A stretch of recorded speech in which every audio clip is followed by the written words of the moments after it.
কথা বলেন নাই? ইসলামিক দলমত নির্বিশেষে মাসলাগত সমস্যা থাকতেই পারে, কিন্তু আপনারা যদি কোরআন দিয়ে দেশ চালাইতে চান আপনাদেরকে এক গাছে চলে আসতে হবে। কথা বলেন নাই? তাহলে এই দেশের মানুষ আপনাদেরকে ভোট দেবে। নতুবা এক জায়গায় থেকে হেফাজতে ইসলাম চিল্লাবে, আরেক জায়গায় থেকে জামাত ইসলাম চিল্লাবে, আরেক জায়গায় থেকে ইসলামী আন্দোলন চিল্লাবে, এরকম চিল্লাচিল্লি জনগণ দেখবেন, অনেক দেখছে। কথা বুঝতে পারছেন? অনেক দেখছে।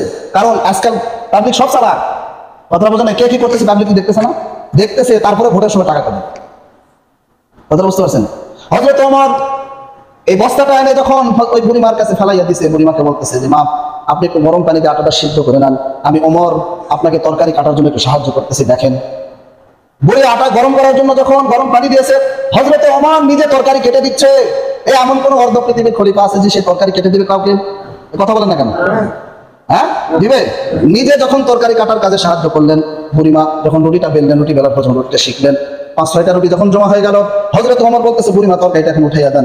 তরকারি যখন হয়ে গেল, হযরত ওমর বলতেছে বুড়িমা আপনি নিজে খান, আপনার 3 বাচ্চাকে আমার কাছে দিয়ে পাঠান, আমার কাছে ডাক দেন। 3 বাচ্চা যখন তার কাছে এসে, হযরত ওমর নিজে রুটি ছিঁড়ে ছিঁড়ে এই তরকারি ভরাইয়া ভরাইয়া বাচ্চাদের মুখে দিতেছে, আর 2টা চোখের পানি ছেড়ে দিয়ে কাঁদতেছে, সুবহানাল্লাহ।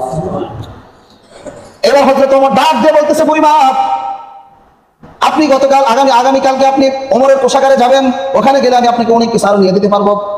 বুড়িমা ডাক দিয়ে বলতেছে রে বান্দা, এ পথিক, আজকে ওমর যদি অর্ধ পৃথিবীর খলিফা না হইয়া তুমি যদি হইতা, তাহলে ওমরের থেকেও তুমি ভালো কাজ করতা। কারণ ওমরকে সে তো সিনেমা। কথা বুঝেন নাই?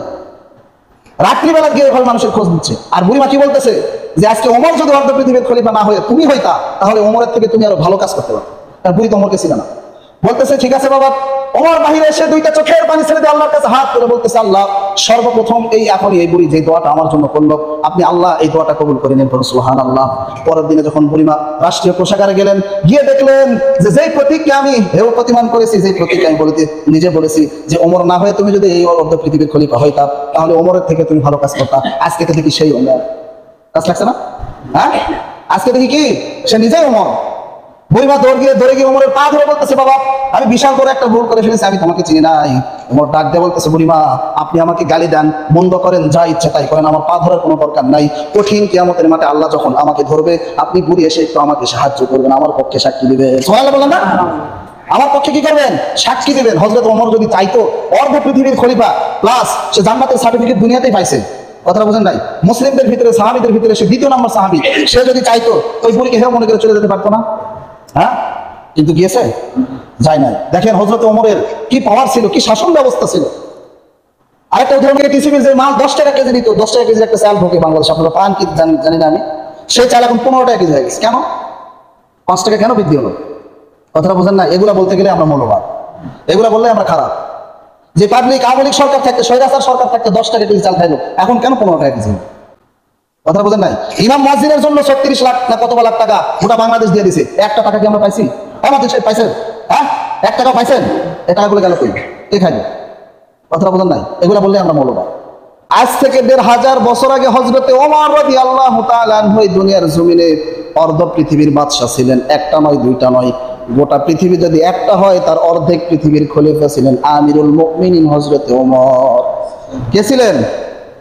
হযরতে ওমর রাদিয়াল্লাহু তাআলা আনহু এই পৃথিবীর জমিনে আজ থেকে 1500 বছর আগে পৃথিবীর জমিনে শাসন কায়েম করে দিয়ে গিয়েছেন। হযরতে ওমর রাদিয়াল্লাহু তাআলা আনহু গভীর রাত হাঁটতেছেন। হঠাৎ করে হাঁটতে হাঁটতে তাহাজ্জুদের সময় কেহ নাই, একটা কাক, চিল, পক্ষী, কুত্তা পর্যন্ত রাস্তায় নাই। হযরতে ওমর রাস্তা দিয়ে হাঁটতেছে, বোঝেন নাই মনে হয়? তিনি এত বড় অর্ধ পৃথিবীর খলিফা ছিলেন। গভীর রাত্রে মানুষের বাড়ি বাড়ি গিয়ে খোঁজ নিতেন যে তোমার বাড়িতে কেউ না খেয়ে আছে কিনা। হঠাৎ করে দেখতেছে একটা খেজুরের চালের বেড়ার ভিতর থেকে আগুনের শীষ আসতেছে, আগুনের তাপ আসতেছে, আগুন জ্বলতেছে, বোঝা যাইতেছে। কথাটা বোঝেন নাই? হযরতে ওমর ওই বাড়িতে ঢুকলেন। ঢোকার পরে দেখে একটা বৃদ্ধ মহিলা চাল নাই, চুলা নেই, পানি দিয়ে চুলায় জাল দিতেছে আর পানি গরম করতেছে আর নারকি দিয়ে পাল্লারিয়াটা নাড়তেছে। খেয়াল করে দেখতেছে তার তো ছোট ছোট 3টা বাচ্চা ক্ষুধার কাতরে কাউমাউ করে জোর করে কাঁদতেছে, ক্ষুধার কাতরে কাঁদতেছে। হযরতে ওমর ওই মহিলাকে ডাক দিয়ে বলতেছে, বাবা, এত বাচ্চার কাকতি মিনতি আপনি সহ্য করতেছেন কিভাবে? তারা কি জন্য কাঁদতেছে?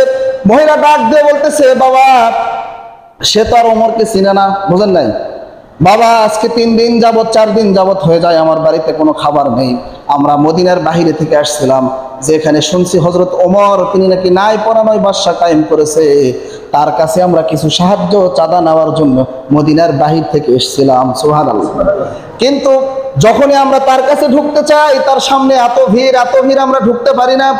আজ 3 দিন হয়ে যাচ্ছে আমার বাড়িতে কোনো খাবার নেই, কোনো আটা নেই, কোনো রুটি নেই, চাল চোলা কিচ্ছু নেই। তখনই আমার বাচ্চারা খাবারের জন্য কান্না করে। আমি মা সহ্য করতে না পেরে খালি পাতিলে পানি উঠাইয়া ওই চুলার ভিতরে দিয়া চুলার ভিতরে শুধু জাল দিই, আর ওদেরকে বলি যে খাবার হচ্ছে, তোমরা একটু দেরি করো। কথাটা বোঝেন নাই? খাবার হচ্ছে, তোমরা একটু ধৈর্য ধরো, আমি খাবার রান্না করতেছি। আজ 3 দিন যাবত এই প্র্যাকটিসই চলতেছে। আমিরুল মুমিনিন হযরত ওমর রাদিয়াল্লাহু তাআলা আনহু চোখের পানি ছেড়ে দিয়ে বলতেছে, আপনি কি ওমরের কাছে যান নাই? মহিলাটা ওমরকে চিনে না, বোঝেন নাই, সে তো যাইতেই পারে নাই। বলতেছে গিয়েছিলাম, যে কয়দিন আমি তার কাছে গিয়েছি সেই কয়দিন আমি দেখি যে ভিড়ের কারণে আমি তার রাজদরবারে ঢুকতে পারি নাই, তার খাদ্য কোষাগারে আমি ঢুকতে পারি নাই। হযরত ওমর ডাক দিয়ে বলতেছে, মা আপনি আর 10টা মিনিট দেরি করেন, আমি একটু আসতেছি। হযরত ওমর ওখান থেকে চলে গেলেন খাদ্য কোষাগারে। তুমি তাড়াতাড়ি এই বস্তাতে আটা রুটি সব যা আছে তরকারি সমস্ত কিছু লোড করো। সমস্ত কিছু যখন লোড করলেন, এই বস্তাটা আমার পিঠে উঠাইয়া দাও। সুবহানাল্লাহ বললেন না? বর্তমান বাংলাদেশের কোন প্রধানমন্ত্রী কোন রাজ্যের আমাদের এলাকায় কেউ যদি না খায়া মরছে, কোনোদিন এসে খোঁজ নিছে? হ্যাঁ, কখনো বলছে যে এই বস্তাটা আমার কাঁধে উঠাই দাও, আমি তার বাড়িতে খাবার পৌঁছায় দিই? হ্যাঁ, বলছে? বলে না। কিন্তু চাঁদার বেলায় ঠিক। আজকে টিসিবির যে মাল 10 টাকা কেজি দিত, 10 টাকা কেজির একটা চাল ঢোকে বাংলাদেশে, আপনারা পান কি জানি না আমি, সেই চাল এখন 15 টাকা কেজি হয়ে গেছে। কেন? 5 টাকা কেন বৃদ্ধি হলো? কথাটা বোঝেন না? এগুলা বলতে গেলে আমরা মৌলবাদ, এগুলা বললে আমরা খারাপ। যে পাবলিক আওয়ামী লীগ সরকার থাকতে, স্বৈরাচার সরকার থাকতে 10 টাকা কেজি চাল খাইলো, এখন কেন 15 টাকা কেজি হলো? কথাটা বোঝেন নাই? ইমাম মুয়াজ্জিনের জন্য 36 লাখ না কত লাখ টাকা গোটা বাংলাদেশ দিয়ে দিছে, একটা টাকা কি আমরা পাইছি? হ্যাঁ মুয়াজ্জিন সাহেব পাইছেন? হ্যাঁ, 1 টাকাও পাইছেন? এই টাকাগুলো গেল কই? কে খাইলো? কথাটা বোঝেন নাই? এগুলা বললে আমরা মৌলবাদ। তো মাথায় চুলকানি, পায়ের পাতায় ঢোল কোম্পানি, ওষুধ কোথায় লাগাই লাগবে আপনারা জানেন না মনে হয়? হ্যাঁ, মাথায় হয়েছে চুলকানি আর পায়ের পাতার ঢোল কোম্পানি, চুলকানির ওষুধ মাথায় না লাগা পায়ে লাগাচ্ছে, তাহলে কি চুলকানি ভালো হবে? হবে না। যেখানে ওষুধ মলম লাগাইতে হবে সেখানে লাগানো দরকার। প্রিয় ভাইরা আমার, হযরত ওমর রাদিয়াল্লাহু তাআলা আনহু অর্ধ পৃথিবীর খলিফা, তিনি যদি চাইতেন হযরত সালমানকে বস্তাটা দিয়ে কিন্তু ওই মহিলার বাড়িতে খাবার দিয়ে পাঠাইতে পারতেন কি পারতেন না বলেন? কিন্তু হযরত ওমর নিজে কাঁধে নিচ্ছে, হযরত সালমান বলতেছে, আমিরুল মুমিনিন, আমি তো এই বস্তা ঢোয়ানোর জন্য আপনি আমাকে নিযুক্ত করেছেন, বস্তাটা আমার কাঁধে উঠাইয়া দেন। হযরত ওমর 2টা চোখের পানি ছেড়ে দিয়ে বলতেছে, না না হে সালমান, তোমার কাঁধে এই বস্তা উঠানো যাবে না। যদি তোমার কাঁধে আমি ওমর এই বস্তা চাপাইয়া দেই, কঠিন কিয়ামতের মাঠে আমাকে হিসাব দেওয়া লাগবে। কার কাছে?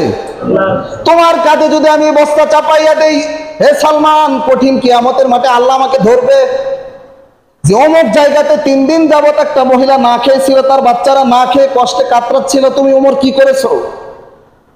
এরকম দায়িত্ব কোন দেশের প্রধানমন্ত্রীর আছে? বর্তমান বাংলাদেশে আছে? এটা নাই। একজন 15 বছর খাইয়া গেছে, আর একজন খাওয়ার জন্য খালি উসপুস উসপুস করিচ্ছে। কথাটা বোঝেন নাই? ওই পাইলেই খালি ওই তো কি খাইছে তার থেকে, ওরা খাইছে চুষাই খালি ঘাও ঘর গলা ধরা। কথাটা বোঝেন নাই? ওই খাইয়া গেছে চুষা কাম, আর এই খালি কামড়া না, ঘাড় ধরা গলা ধরা খাবে, মানে পাচ্ছে খালি। কথাটা বোঝেন নাই? একমাত্র সুযোগ কোরআনের আইন। আর আমি এখান থেকে বলতে চাই, বাংলাদেশে যত ইসলামিক দলগুলো আছে, সমস্ত ইসলামিক দলগুলো যতক্ষণ পর্যন্ত এক ঝান্ডার ভিতরে না আসতেছে, কাউকে ভোট দেওয়ার দরকার নেই। কথাটা বুঝতে পারছেন?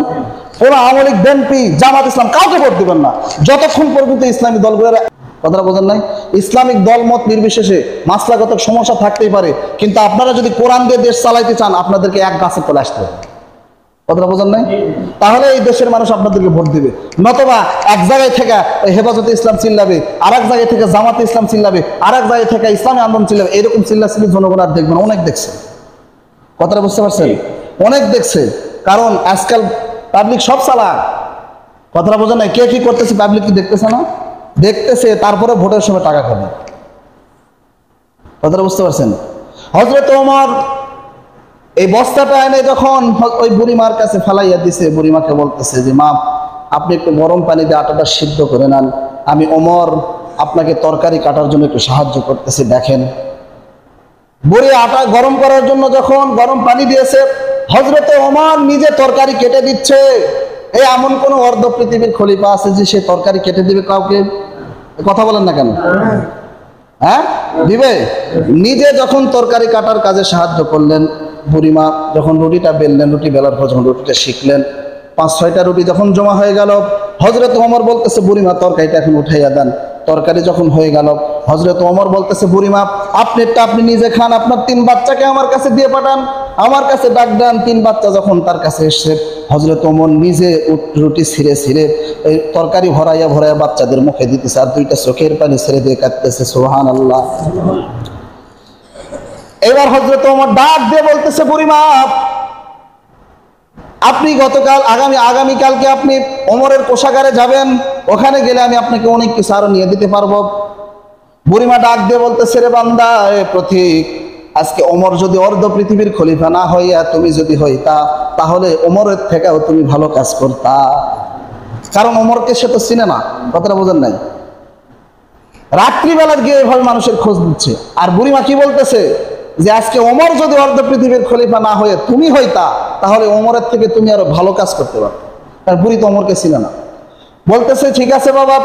ওমর বাহিরে এসে 2টা চোখের পানি ছেড়ে দিয়ে আল্লাহর কাছে হাত তুলে বলতেছে, আল্লাহ, সর্বপ্রথম এখনই এই বুড়ি যে দোয়াটা আমার জন্য করলো, আপনি আল্লাহ এই দোয়াটা কবুল করে নেন, পড়ুন সুবহানাল্লাহ।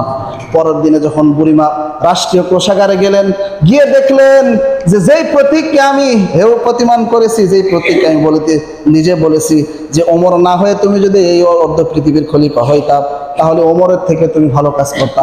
আজকে তো দেখি সেই ওমর। কাজ লাগছে না? হ্যাঁ, আজকে দেখি কি সে নিজেই ওমর।